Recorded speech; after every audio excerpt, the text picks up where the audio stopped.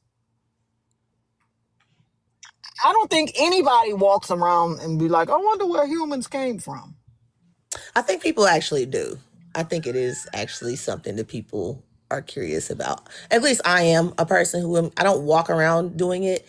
But like I said, I'm currently deconstructing. So for a long time, I was brainwashed. And so I'm just curious, I've heard about Big Bang. I'm just curious about what the panel thinks. What can you do with the answer to the question, though? I mean, I get curiosity, I really do, but what can you do with that information? Because when we think about like knowledge and information that's valuable to us, it's usually because we can utilize it in some form or fashion. We can do something with it. What does that do? Because if you've looked into the Big Bang Theory, and I mean, which doesn't even speak to creation at all, or even the origin of humans, by the way.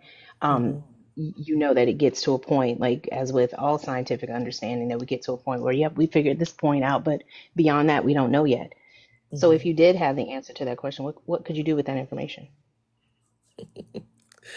I ain't trying to be funny, but it's like nobody's ever actually posed that question, so I appreciate the question. I probably would probably try to re-engineer humans because we're kind of fucked up. I'm not trying to be funny, but when I'm looking around and like what's going on in the world as we're having this conversation, and when I think about the patriarchy and all the intersectionalities that's happening and oppression, all those things, I'm just trying to figure out what is it going to take for us to get out of it.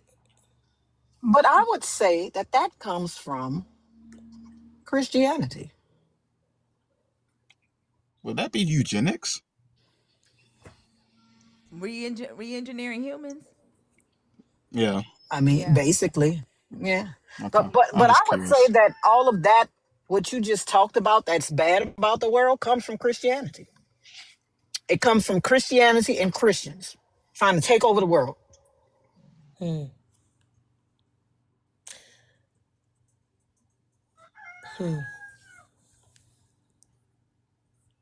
I personally think it comes from Oso, but that's just me.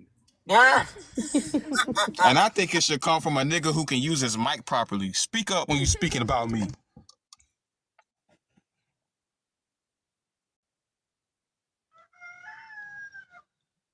Yeah, I scared him. Yeah. All that cock in the background don't make no sense. That's all I'm telling you. Oh, Trail up him. Nigga, play the sound. You talking about the sound from Yeah. the bash? Hold on. Look, I put Oso's picture in my TikTok to see what sound TikTok would choose. Hold on.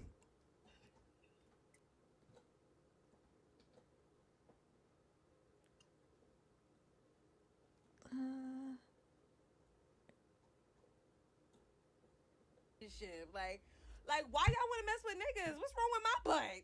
You want to play my butt? I'm OD. Wait, what is Also, going That on pussy with that? looking fuck good. Like I might do a lavender relationship. Like why y'all want to mess with niggas? What's wrong with my butt? You want to play my butt? That's the sound it chose with for Oso's picture.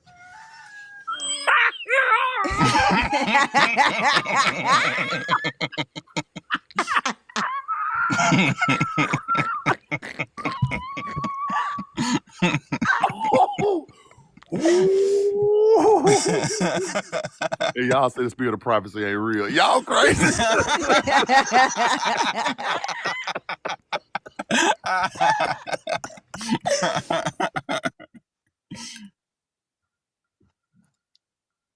That shit funny.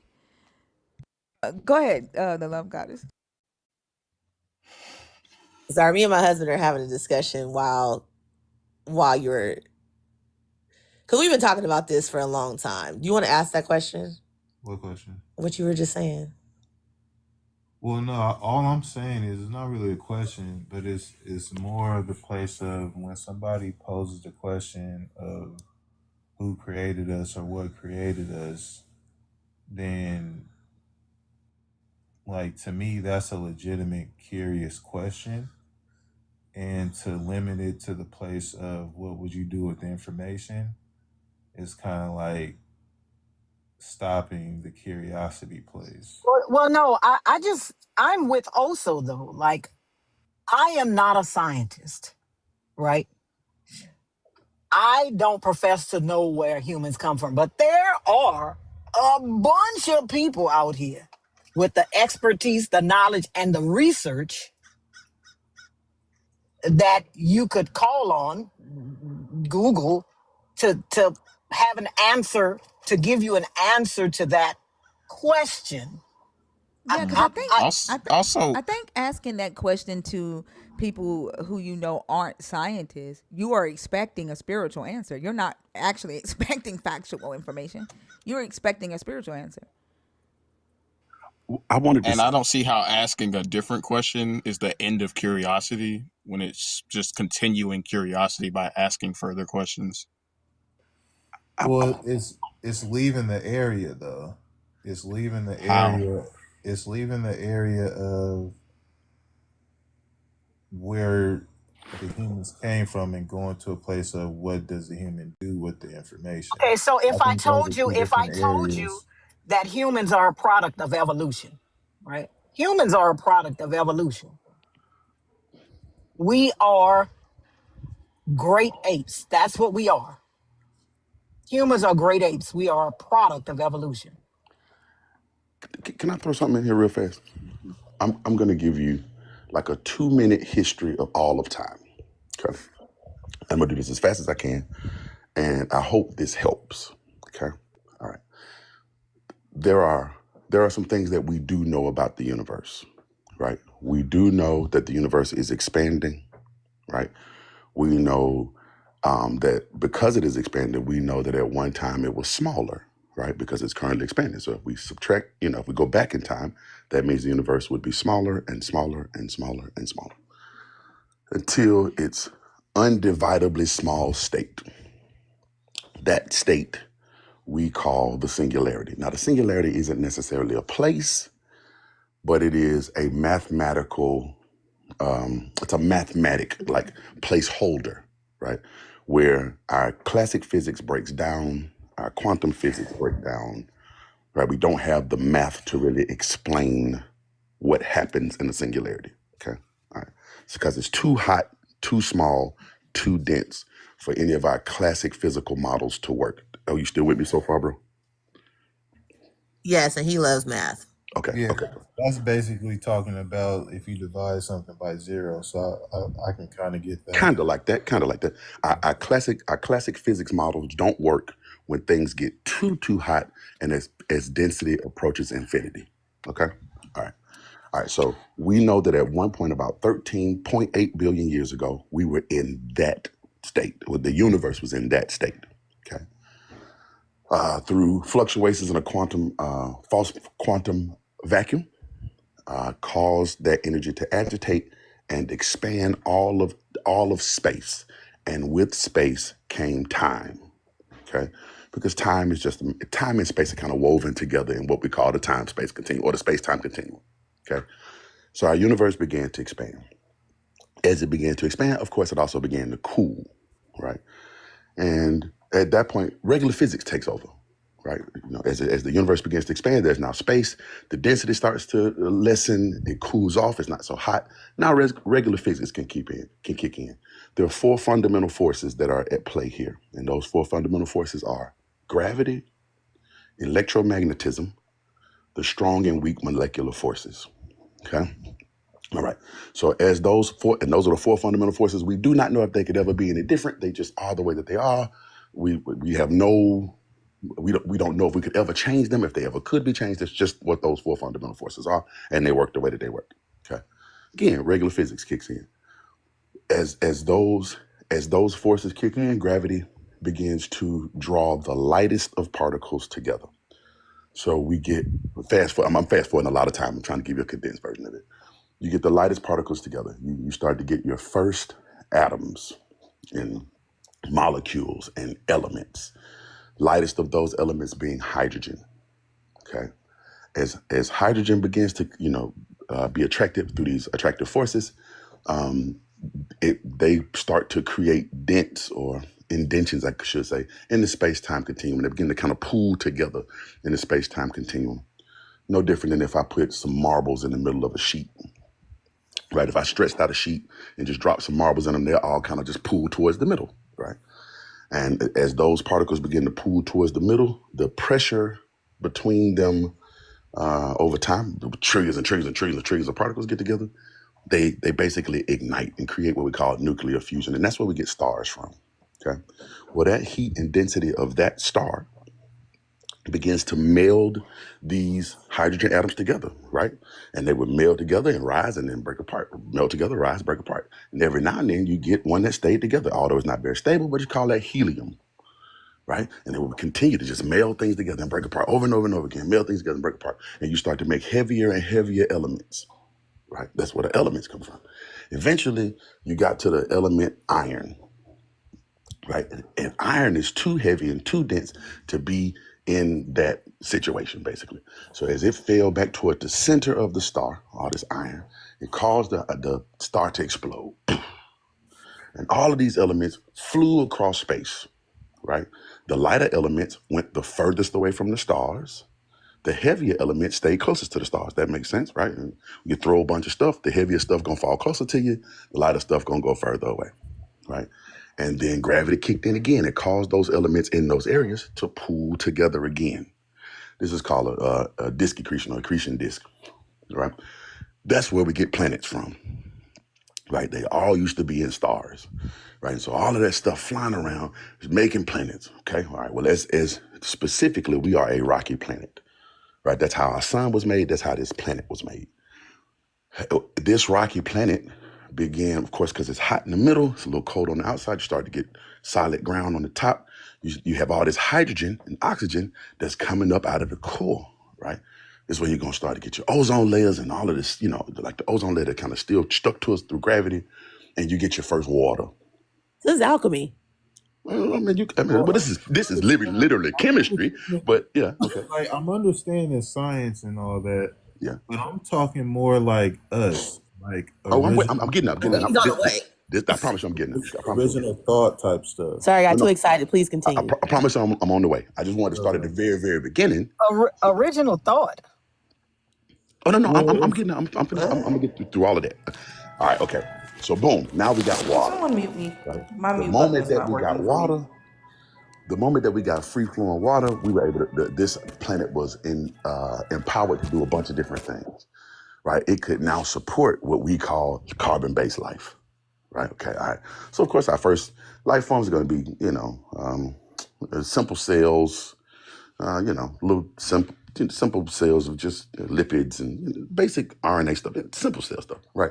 Not even RNA yet, but just simple cells, right? Okay. Eventually, you get to this thing that we would know of as like a grass, right?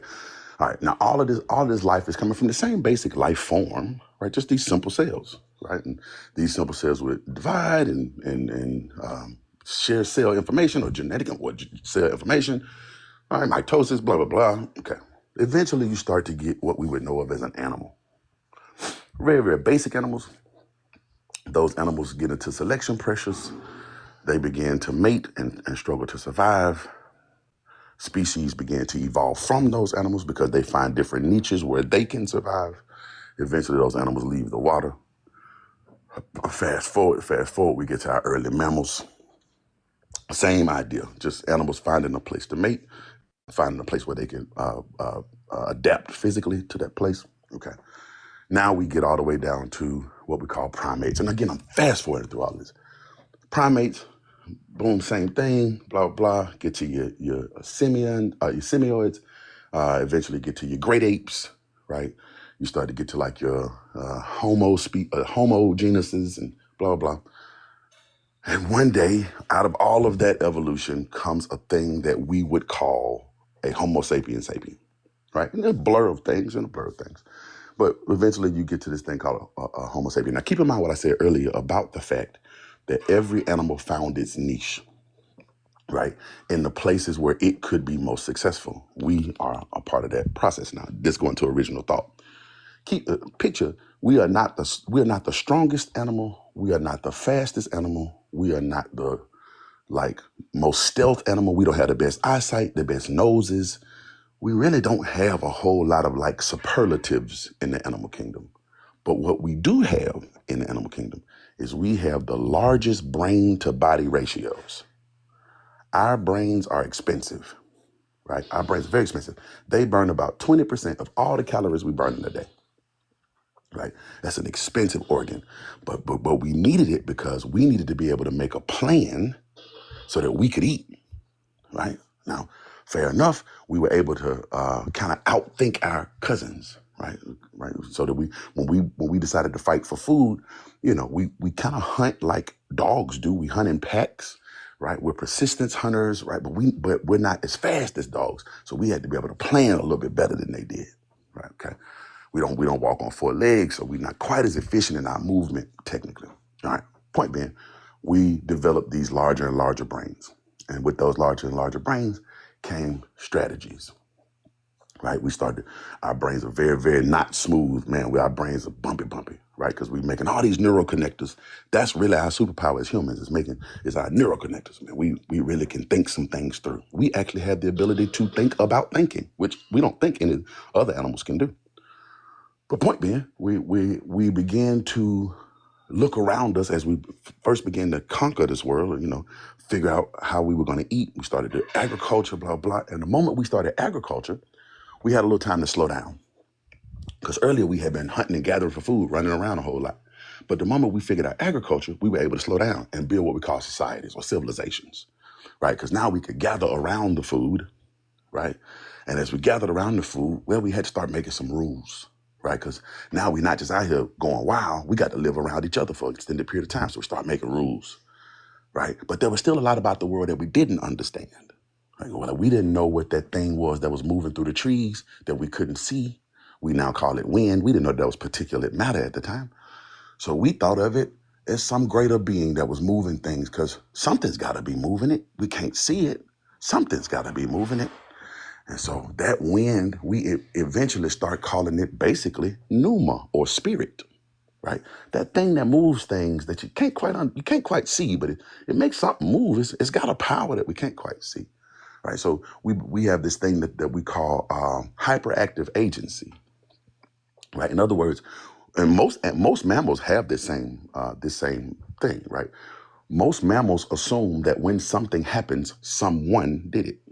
That's not always true, but it's just a natural thing that we learn to do, right? So it's an instinct. We instinctively think that someone did the thing. So when the wind moved, we thought someone was moving the trees, right? Although wind is just an air pressure thing because the sun heats the earth unevenly. So it makes hot air move to places where cold air are and boom, wind, right? But instinctually, because we didn't know that, we thought someone did it, right?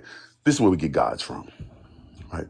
But all these original thoughts are just part of our evolutionary process. We were just trying to best understand the world that we found ourselves in, right? I hope that helped. That's where we get original thought from. That's where gods come from. That's where spirits come from. That's where the universe comes from. That's where humans come from. Did that help? I mean, from a scientific standpoint, that helps. It's still me wondering some things in terms of um, like origin dynamics. Origin Like, dynamics as in like if I'm looking at all of a sudden a brain develops. not all of a sudden. No, no, no. Well, over None of it was over all of a sudden. time, a Yes. brain develops because of evolution. Yes. A brain develops. Yes. For me to think that the brain develops out of just scientific happenings Okay. without any sort of Magic? intelligence behind it is kind of far fetched. Why is it far-fetched? If any nerve endings can touch and create a connection, is that far-fetched for nerve endings to touch? Is that does it for nerves to touch? Is that far-fetched? No, we've seen that. Okay. Well, If nerves can touch, can if I throw down 17 wires, can they get tangled? yeah, I get what you're getting at with that piece of it for sure. Okay. And we're not the only things with brains. If we go back if we go back through what we would call like our evolutionary tree, if we go find our closest relatives, they have brains a lot like ours, just a little bit simpler. If we go back in their evolutionary tree, they got brains a lot like theirs, just a little bit simpler, right? So if you keep going back, they just get simpler and simpler and simpler and simpler, right? So you're thinking it's all just kind of random. No, not random. So Everything what? but random. So Okay, what? So if so, I guess I'm kind of saying where is this whole design process coming from regarding life? no design. Uh, for example, if I put some water in an ice cube tray and then put it in the freezer, or let's say I don't put it in the freezer. Let's say it just happened to be. Let's say an ice cube tray happened to be outside and it rained, and then it went down to 22 degrees overnight. Okay, when we woke up in the morning, what would be in the tray? Ice. Okay, did I design that? No. Somebody designed the ice tray though. Okay, let's say it just happened to be a crater in the ground. Okay, okay. When we wake up in the morning, what's going to be in the crater? Ice. Okay, what shape is the ice going to be in? The shape of the crater. Okay, did anybody design that? I hear that piece of it, but that once again goes back to the absence of thought place. Where's the absence of thought? I'm lost on that. There's no thought between a crater, water, and temperature. There's no thought There's between your brain. These are just the things that happen with pressures. Right? The same reason that ice became the shape of the crater. There was no thought that took place there. That's just what happens when those things mix. That's just what happens when those things mix. And we are just what happens and that's not random. The laws of physics would dictate it such. That's exactly what has to happen. So when you say it's not random, and you're saying it's the laws, what exactly is creating these laws? I remember earlier in the very beginning, I said that there were 4 fundamental forces, right? Gravity, electromagnetism, strong and weak magnetic force, right? Remember? I mean, weak. They just are. Those just are. Those are brute facts. Yeah, and that's where stuff breaks down for me when it just is type of thing. Okay. Well, you know what? Because As of right now, everything it else just is. reflects like a lot of things in life reflect logic and thought. So then for those things to not have any design, That's fair. That's fair. I tell you for what. those things to be absent of it leaves me. I understand it. But it leaves me kind of thinking. I'm unsure. Okay. Then I'll tell you what. I'm gonna drop this off with you. This is actually a wonderful question for you to have. And there are entire fields of study about this particular thing. Can those 4 fundamental forces be unified or can they be modified? Okay. All right. And you just said that logic is your friend. Okay. Well, the only way to know the answer to that is to go and find it. It would be completely disingenuous of me to claim to know it, right? To say, oh, God must have, because I don't know God must have, right? I'm just saying, well, I don't know the answer, so God, right? That's not fair, right? Especially if this is about logic, right? Logic doesn't just throw in an answer. Logic either induces or deduces the answer, right? So we can't just go throw in our favorite, because in as much as you could say God, I could just as easily say Gary the gumball machine, right? And we have just as much. I would be just as close to being right as you, right? I definitely hear that place, and that's where the challenges lie. Is like when it gets down to those places that we were just speaking of. Yeah. Um, th- to to just say that something just is, that's where stuff breaks down for me. Well, It's if I like, say God, if I ask you where God came from, what would you tell me? He just is, right? well, that's the challenge. I would at that point say God created God and leave it at that. But that just means God just is, right? And Right. I think God is just a word for the unknown until we figure it out. That's And exactly so it what it is. sounds That's like we exactly what got it That's is. 4 elements exactly to what figure it out. is. That's exactly what it is. Yeah. We got 4. We down to 4. I want to say that was like the best explanation I have ever heard. Now I'm about to go study some stuff. I really thank you for thinking for sharing your platform to have that explanation. Pink period. That was absolutely incredible. I'm gonna say that on me. What do you think, Trey? No, that from a scientific standpoint, it was like, especially with the time given, that was like flawless. It's just it it still leaves that place of, to go from um something just is to thoughts formulating all of a sudden, and consciousness formulating What does all of a insinuating sudden. what does insinuating or adding a God into the mix clarify? What does that do Well, for me, from an explanatory perspective? How does for that me, add any for information? me, for me, it's a place of like, um, kind of what Kiyoshi was just saying. Like, it would be like a placeholder, as a sufficient placeholder for the place of, there's no real explanation for where these, how did it get from what So it was to thinking. Bro, you so know what? why Oh, go so ahead. why do you need a placeholder? Why can't it Because just I'm be rooted I in math. I'm wait a rooted minute. in But math. no, so am I. Zero, So am zero I. and one. So why can't it just be that I don't know? That we don't know? Why must something be in that place? Why can't it be something that's unknown until we figure it out? Could those words be synonymous? Does it have to be an either or? Like we say in white supremacy culture, the either or fallacy either has to be zero or God.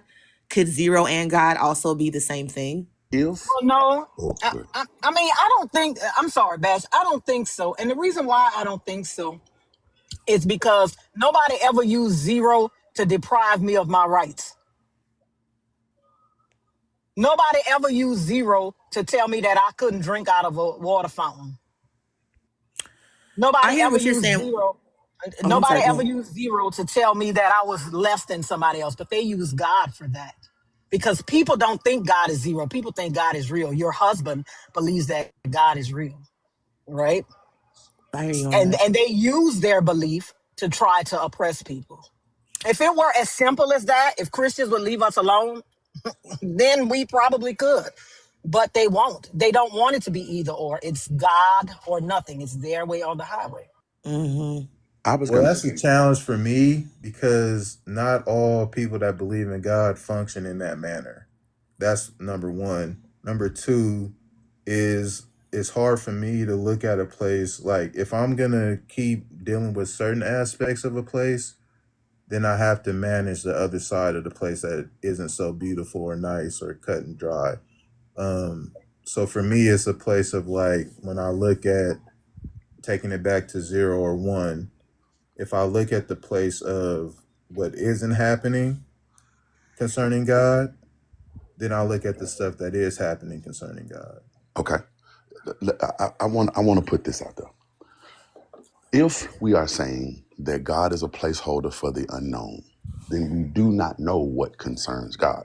This is where I think, going back to what Lord said, this is where the problem comes in. Because we assume this agency of this being that we just assumed, right? We now credit or discredit said thing.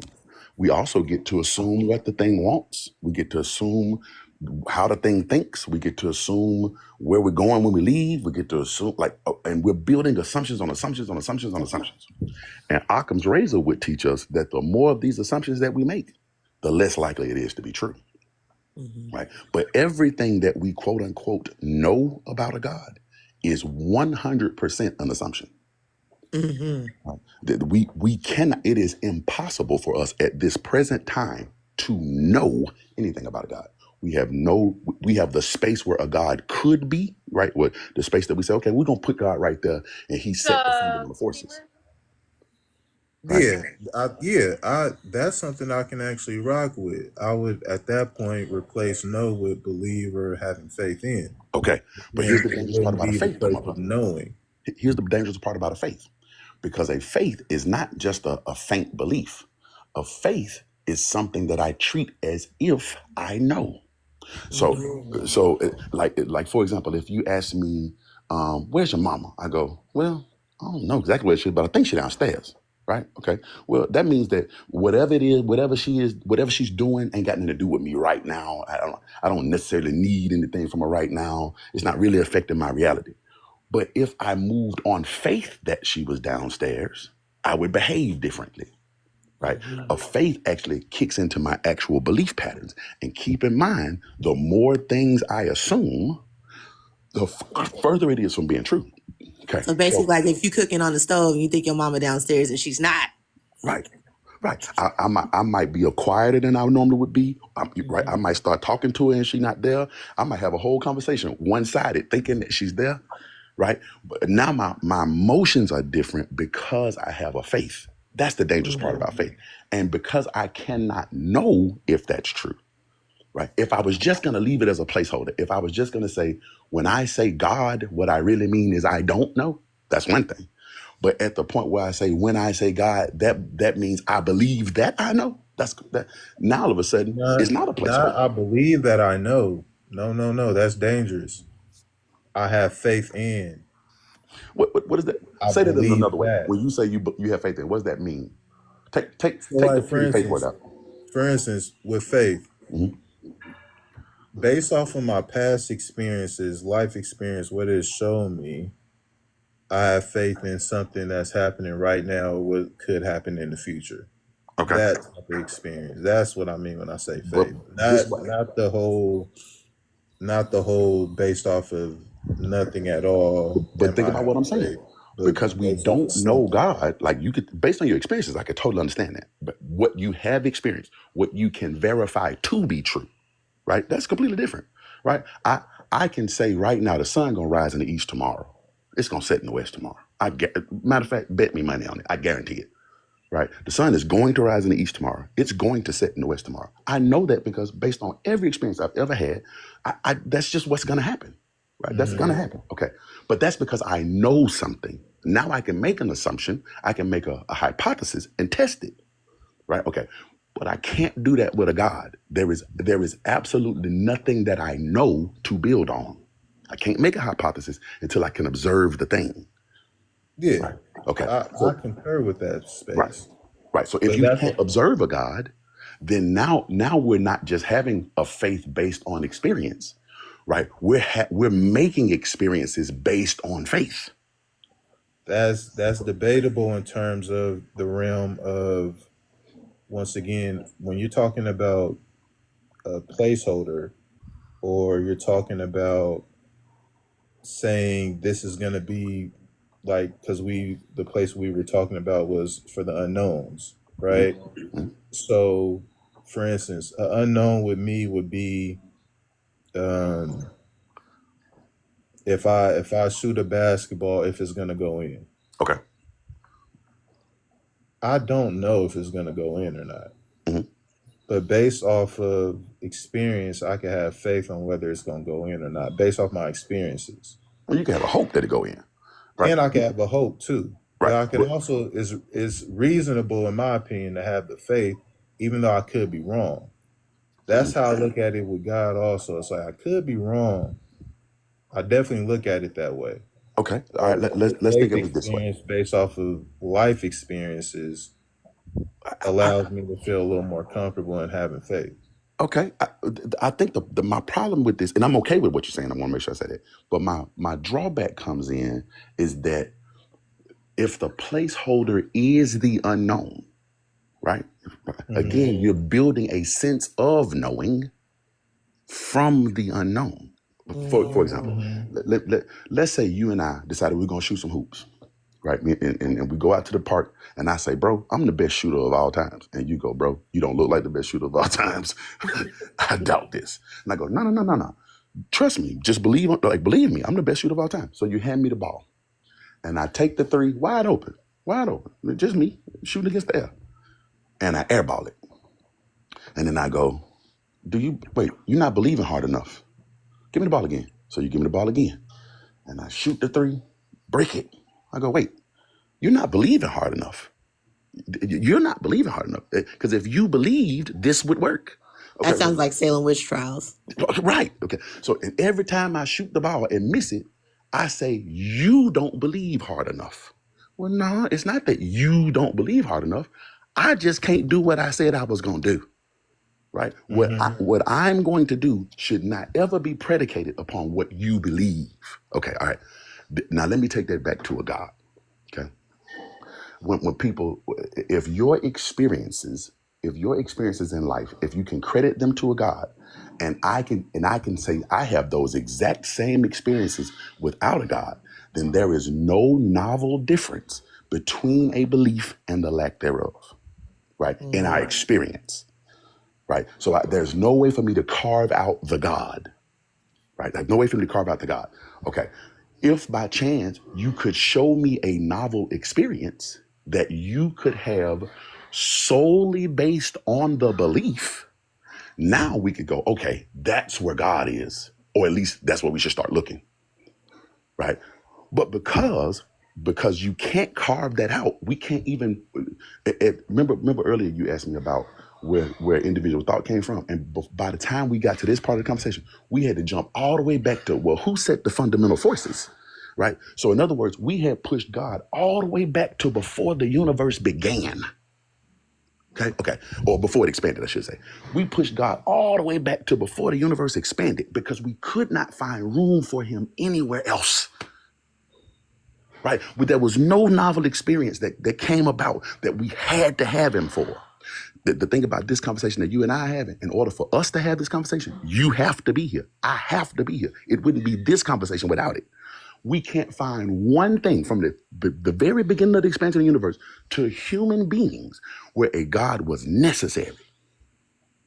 Now, if we could find that space, if there were no scientific explanation for all the things I just said, right, that we could test, prove, and repeat, so we have a pretty good reason to believe those things. Okay, if we found a space where maybe God signed something or something, I don't know, I'm just making stuff up at this point, right? Yeah. Then we go, oh, okay, God's right there. Now we can build from that. For you, it seems like you're satisfied with the play, and correct me if I'm wrong, you're satisfied with things just are. No, I'm not. Remember I told you there are fields of study. Now that's not my field of study. You get what I'm saying? But every now and then I check over there, see what they're learning. Right? Hey, what y'all found out about this? They're trying to unify the forces right now. There's people out here working on unified. As a matter of fact, a good friend of mine that comes in these lives is literally working on unified forces. Right? So I'm not satisfied with it, and no scientist that works in that field is. Right? People are still, but the answer is not intuitive. Right? Because basically what you're saying is you're okay with things just being what they are. Because you're just saying, okay, well, God did it and God made God. So he just is what he is. It just is that way. Right? So I'm saying, well, I don't know that to be the case. I'd like to find out. Okay. Well, we gotta be careful what we ask for they end up blowing us up and we find out. You're right about that, though. I ain't gonna lie. Be the blew every damn thing up. but you see what I'm saying?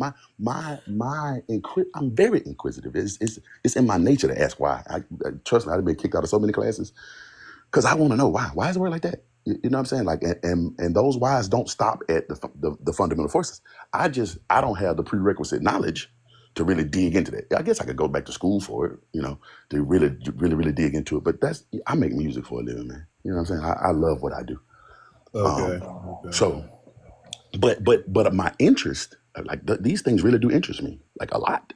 I read a whole bunch of stuff that I really got no business reading because that just interests me. So I'm not satisfied with, it just is what it is. That's just where we've made it so far, right? That's just where we've made it so far. But and just like the rest of the things we're learning, right? We learning how to compute with quantum computing. 100 years ago, that's unheard of. What is even quanta? What is that? Right? So we're learning, and I think to say God, like kind of like the beginning of this conversation, is to say, don't peek too far down now. Just leave it at that. But in leaving it at that, here's the dangerous part, and I promise you I'm done. In leaving it at that, I give extra credence to the people who speak for the God. Right? Because now all of a sudden, the person who says God said, while I cannot verify God or that God said it, the person who says that God said gets a little bit of extra in their authority, right? And they might steer the world in a way, i.e. the Pope, when he said, oh, it's okay to go get them Africans because they don't serve our God, right? You could take them over water, right? But the God speaker now gets to literally speak for God. Right, or the man with the mustache who said, "Oh, these people are vermins to our God. God is on our side." They had belts that said, "God is on our side." Right. Now all of a sudden, the God speaker gets to cause people to do horrible things. Or the little girl that goes to a church whose pastor wants to see her in the office after. I don't want to go down there, but because God said. Right, I leave, and unless you're telling me you trust these people, which I do not, then I couldn't trust them wielding the unknown. And as much as your wife just said, be careful what you ask for. They might blow everything up. And I think that's kind of the fear. And that's what actually led us down to this path, is me asking the question about where are the women in the Bible. And that led us all the way down to discovering Yahweh, to finding this thank you thinker for your platform, like finding this platform, because I can't believe it. Like, I had a baby. I know where babies come from. Like, you're not about to tell me I came from no dude. I can't do it. And then oppression, Lord, I'm with you. Like, you can't, the justification and the patriarchy and dominance and who's the head and submission. I'm sick of all of it. I'm an entrepreneur and a business owner. You're not about to tell me somebody gonna have dominion on me just because how you look. That doesn't make any sense. It's about who's good at what. That's what we should be doing. And so I didn't appreciate the fact that, people were using this book to continue oppression, and I don't stand for that, and I can't be a part of that anymore. And so that's kind of what led me to this path. I also think, to Bash's point, and I think that's a great point that you just made, it leads my son. I didn't raise him religiously at all, but the little bit he knows, he'll always ask me, he's like, what is it that draws women specifically to this religion, reading about how this God views them? But going back to what Bash was just talking about, excuse me, with your husband, one of the other risks I think that we accept when we accept a claim without evidence is that we have no reliable way to determine whether or not it's true or false, because we've already hopped over the requirement that we usually have when a claim is presented to us of examining the evidence. It wouldn't be any different than, a contract somebody brought me. I'm going to read that contract before I sign up for it. But when you accept a belief, just because you don't know any other plausible answer doesn't mean that what you put in that placeholder position is actually correct. And when you mentioned to Bash about being satisfied, I definitely don't think it's about satisfaction. I think it's honestly, it impacts curiosity in a negative way, because neutrality isn't rejection. It's just simply withholding acceptance of a belief until information is available to substantiate it. And we do that in every other area of our lives. We just don't seem to do it with respects to this God. And I think there's a reason for that. And it goes back to what your wife was just saying. Belief in this has utility for people in power. Belief and acceptance, like Thinker's song, the one, is it the one that you just put out, Thinker? The What If Adam Was Abusive? Yeah. The concept of like humanizing these characters in this book from our own human experience. Like we know we all have had as grown people countless experiences that we can't even remember, interactions with humans, other human beings. We know from a socially psychiatric perspective that there are norms with the way cultures develop and the way society develops as a result of that, but we don't ask ourselves those things. We don't ask ourselves, who does it benefit for every woman on this planet to just accept that she is subservient to a man? Who does it benefit for every person on this planet to accept that a God now, and the properties that y'all give these gods are just absolutely insane. But a God felt like grape was a appropriate punishment in this book. Like there's so many things about this concept and the epistemology of the belief system itself that completely makes it collapse under pressure. So I think the questions that you're asking are extremely valid. I really appreciate that. And one of the challenges is that, my husband will come home he has a group of elder men, that he talks to, and they ostracize people for asking questions. And Bell Hooks let me down this path. She's the one who really taught me about patriarchy and how it impacts men and their ability to be free. And so by bullying people who ask questions, they just people don't want to ask questions anymore. And they just kind of give up and go along with whatever. And then you got to come home and hear it from me because it's not making sense and I'm not going for it. So don't invite me to the group. Yeah, I think because whenever questions are discouraged, it's usually the truth that's being held hostage. There's no reason to hold back from questioning, investigating, analyzing, dissecting anything that is true, because it's going to be true after that process if it's true. But when questions are discouraged, it's usually because people are trying to protect a belief system that they cannot substantiate. Or like there's a guy in the comments right now going off because you mentioned the song. And I've been asking, why does that upset men so much to even think or question what if Adam was abusive? Like, you think Adam couldn't, if we use logic, imagine, since you are saying that that isn't logical, if we use logic and you are saying that Adam is responsible for the fall of man, and we see today that men can definitely be abusive and has been abusive to women, why is it that you still hold, or how is it logical for you to still hold that Adam could do no wrong, or that Adam is somehow divine, and uh and you still, like, the story says that Adam is a mortal man. Adam is not a divine entity, a supernatural entity, even in the story. Yet the way you approach this thought or this question is as if I said, what if Yahweh or Jesus was abusive? And I don't think the religious men who get offended by this question allow themselves to even use the process of critical thought and ask themselves, why am I looking at Adam as if he's God? And I think it's because of the patriarchy, right? The patriarchy gives the expectation of men to see themselves as gods to women and gods to children and gods to animals. And that's why they say he gave us dominion over the earth. They think they're gods. And so to say, or to even insinuate that it's possible that Adam could have been abusive to Eve in the garden before the fall of man is blaspheming to them, because men are gods and their heads.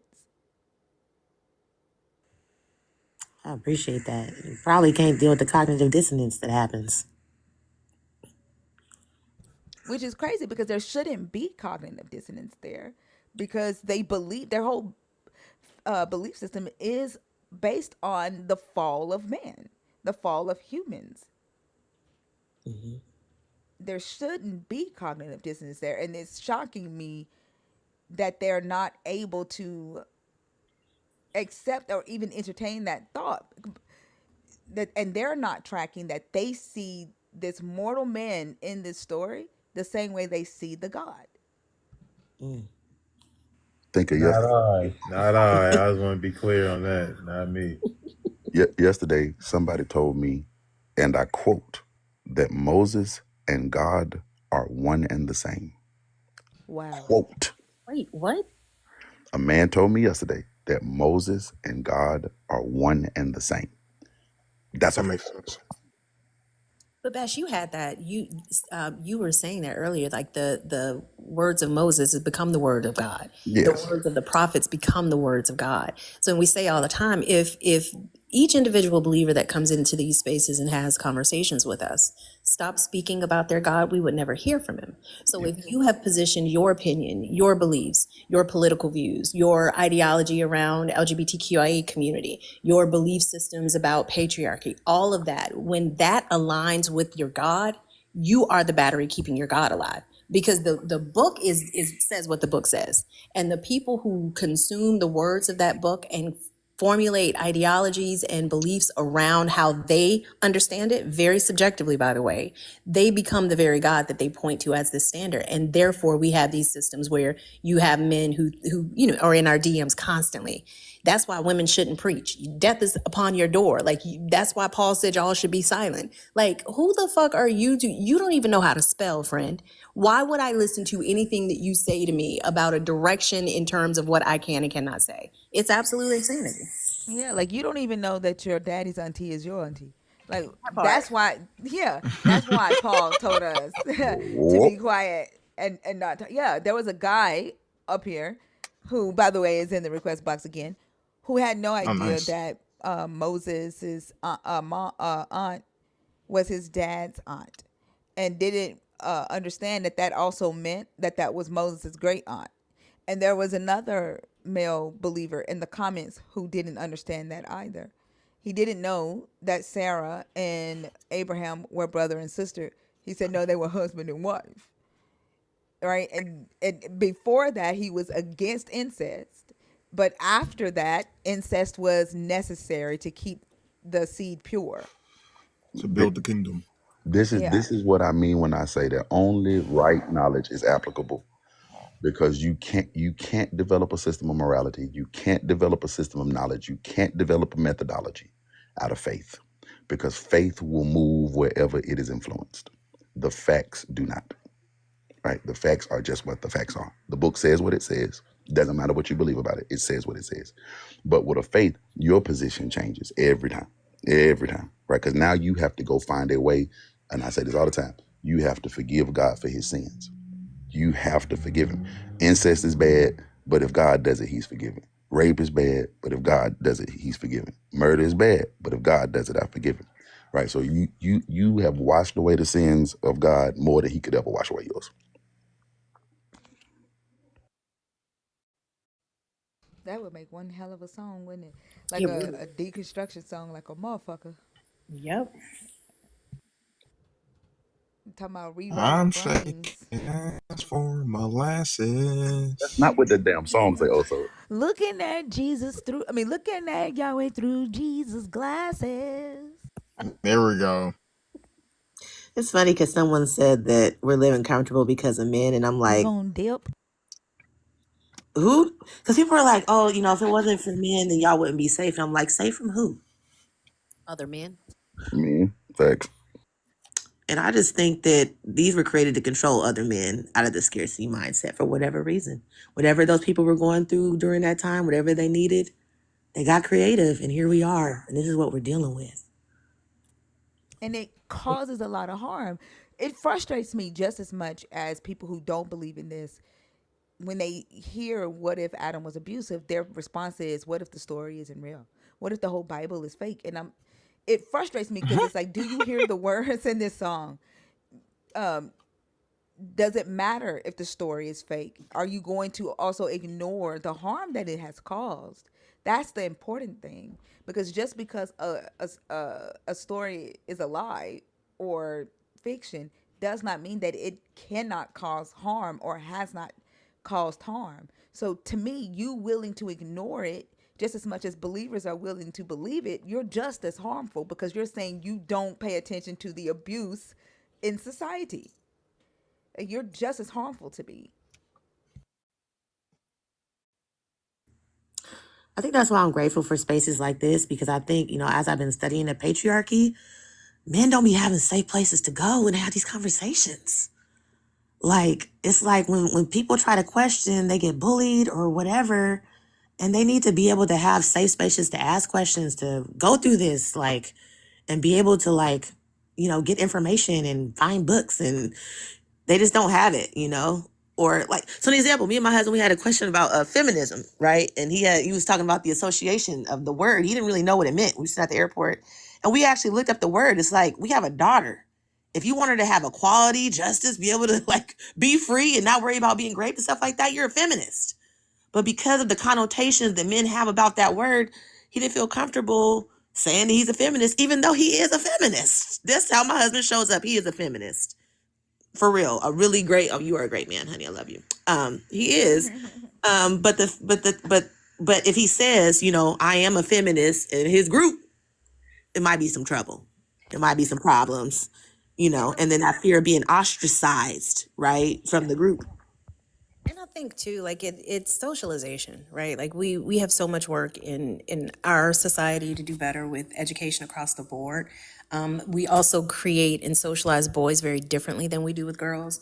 We a lot of times parents don't push education, which is why you got the same person in the comments saying, there's no record of Adam being abusive. There's no fucking record of Adam being real. But he wants to talk about, you see what I'm saying? So we don't teach our children how to think. We tell them what to think. We tell the boys what role they're supposed to play, the girls what role they're supposed to play, and we don't ever push back. I was saying earlier, any supposed to or should is going to get deconstructed in my life, because who the fuck said that? And why is that true? Also, does it work? And if we look at our society, like you were saying earlier, like it is literally going down the toilet in so many ways and for so many people. So clearly what we're doing is not working. People like to say, oh, well, that's because people have stepped away from God. Show me a point in time where standing near God made anything better for anyone's life. And then maybe we can have that conversation. But it's a resistance to honesty. It's a resistance to reality.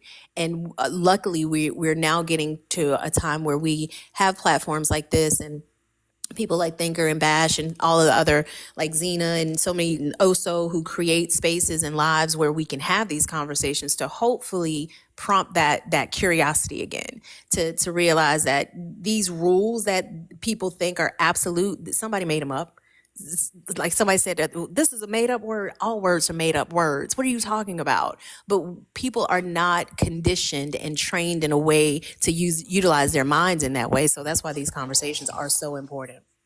This is also why I focused on Lilith's song being question the lie, right? Mm-hmm.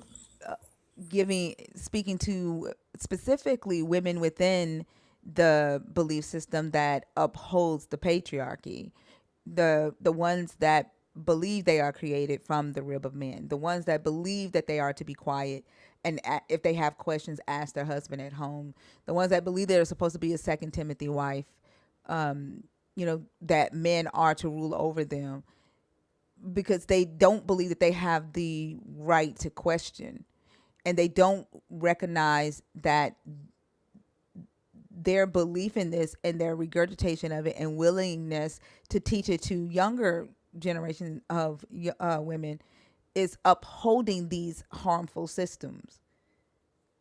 Like, I don't think they see the connection in the two. And I think a lot of people within the belief system, when they think about the law of Moses or the law of Israel, they don't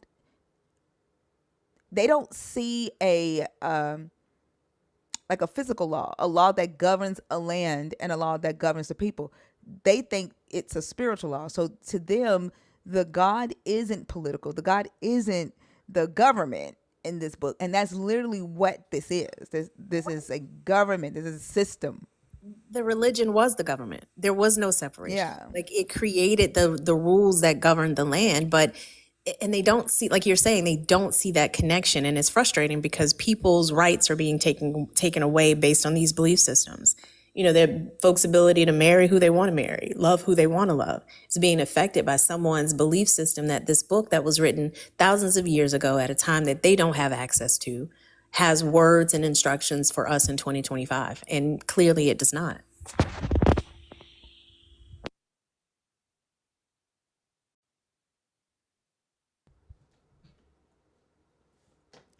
I'm gonna play this song right quick. By the way, I it think about. is gonna be. Oh, go ahead. I was just gonna ask you. Ever think about how, like, in certain parts of the country, super Christian men have like really jacked up trucks with big ass fucking nuts on them? What? You ever seen those? They were like really Uh-uh. popular in Texas. Yeah, they're Yes, popular here too. very. Hmm. They take like it's like an iron mold of like bull testicles that they just like where the trailer hitches. They like They hang them hang it from on the that. back. Hmm. No, Yeah, I've never seen that. You've never seen it? yeah, I didn't even know mm-hmm. there It's was such thing crazy. as truck nuts. Well, Yeah. Yep, they're yep, yep, now yep. obsessed. I mean, you seen Yeah. it what he was doing with to us.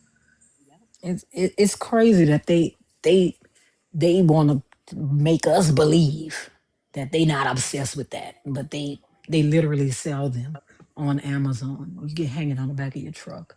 Look at all the sports. We got golf, everything is sticks and balls. Never seen them, Kayla. What they look like? I'm Google it, Chuck. It's they Huh? look like bull's nuts that just hang from the back of a truck. It's a dude in my neighborhood that has them on his truck. They're called truck nuts. Yeah. Yeah. Yeah. Just Google truck nuts. I've never in my fucking life seen Now no you're gonna shit like this hanging from a truck. now you're gonna Big see it time. Yep. everywhere you go. It's gonna be like the red car thing. What the You're gonna fuck? see it everywhere now. Yep. This is too much. This is just like Rome when they had Yep. the angels riding the penises Yep. Yep. and the penis on the coins. And they What always got some the kind of fuck? American flag somewhere on the truck. Oh my god, look at this guy sitting there. Hyper I've never masculine, hyper seen Christian. this shit. They That Yeah. is jacked up. crazy. And then when they get out the truck, they like 3 feet tall. They gotta jump down out the goddamn truck. Hell yeah. I don't even know if I would call it hyper masculine. I would call it hyper fragile. Damn. So not much has changed. Just the way they worship it has changed. Because it's literally a cult of the penis. Like even the covenant with Abraham had to do with the penis. Cut off the foreskin. You make agreements by shaking the penis. Like it's a big worship of the penis. Because I think it's all about sexual reproduction. That's the control over everybody and everything. It's about that. Though if you came at me with something looking like that, we would go to the doctor. Yeah, the in the Bible, the way to shake the way to shake on an agreement, the men would grab each other's nuts. That's how they did their agreements. Well, then It's how like did a women? worship of masculinity. I guess women couldn't Yeah. make no agreements then, huh? Yeah. Which is No, crazy women because they were won't do property. it today. Today, like think about it, this. Is how you know homosexuality was not condemned because back then they would grab each other's nuts and make agreements. But today they ain't doing that shit. They be like no homo or have a whole ass fit like Israel did up here screaming slurs and shit. If somebody said, "Yeah, you got to grab my balls in order for this to be a legitimate business deal," they wouldn't do that And today. yet Jesus comes inside you. Like I don't. You get mad when I repeat the book back to you.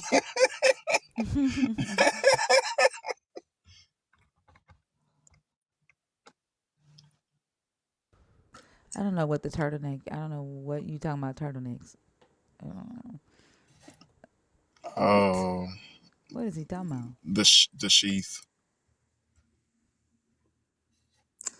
Well, thanks the everybody. sheath that gets cut off. Oh, It's about 6 in the morning. I'm about to go to bed finally, but this has been great. Thank you so much for allowing us to be on the platform today, and we will most definitely be coming back. You're Thank you. welcome, the love goddess. Thank you so much. And I don't know your husband's name, but thank you Right. as well for being intellectual and being able to have an intellectual conversation. Appreciate you. Oh yeah, no problem. Thank you. You're Awesome. See y'all welcome. Thank later. you. Take care. Have a good one. Peace. All right, I'm gonna play this song right quick, and then we don't have anybody else in the box, so I think y'all. I am tired. I did oversleep, so I am gonna after the song. I'm gonna go ahead and shut it down. And I think not Rhea, Zena is going live in like 9 minutes. Is that right?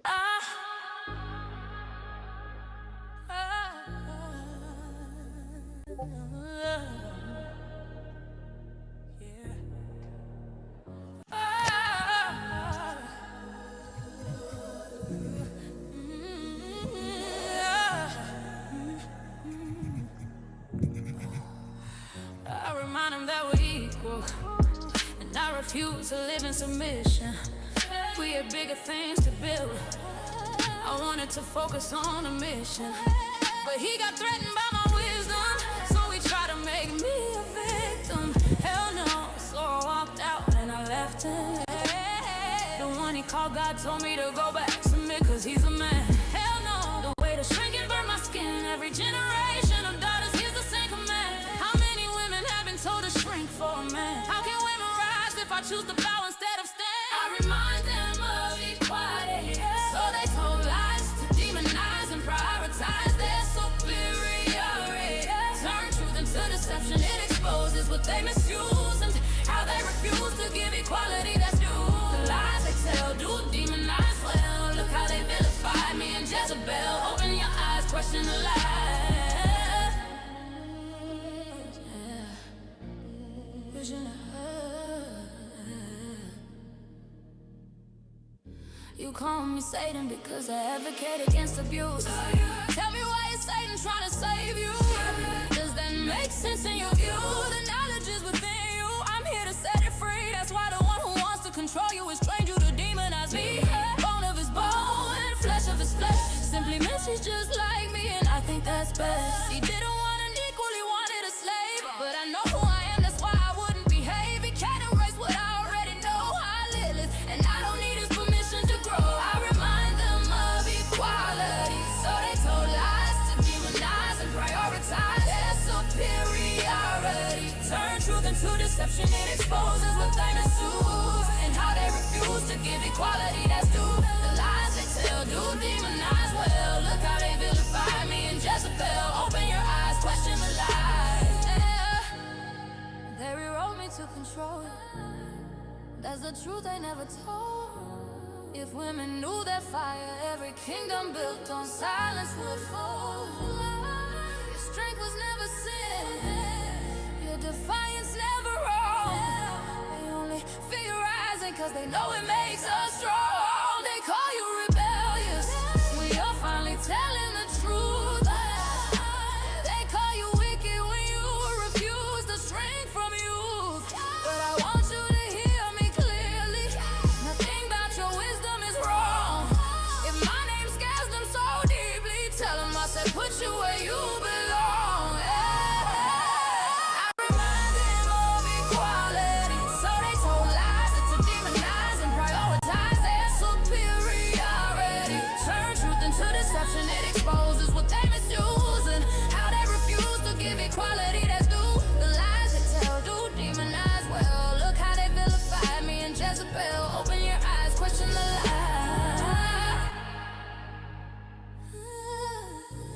Question the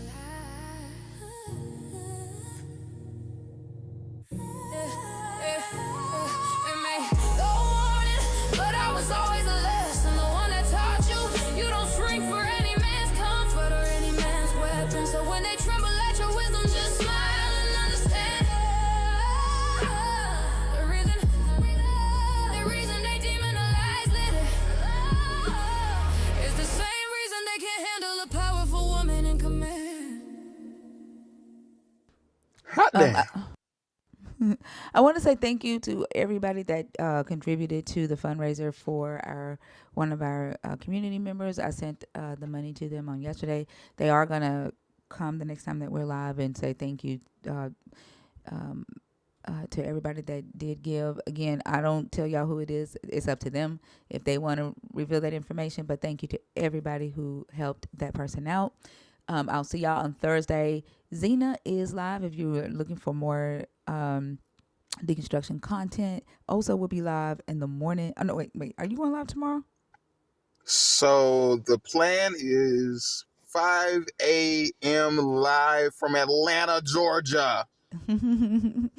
So Osa will be live at 5 a.m. Eastern tomorrow until I don't know when.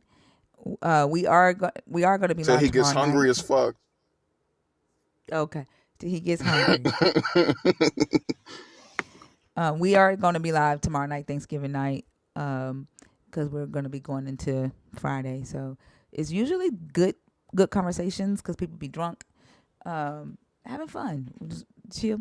Thank you to the YouTube fam. I appreciate y'all. Somebody was asking. The music is on all platforms except for YouTube.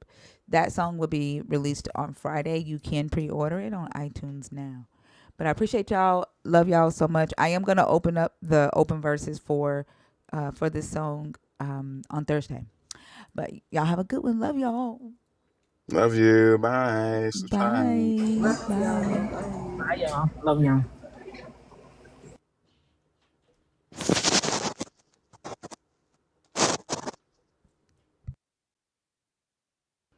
I can't shut down.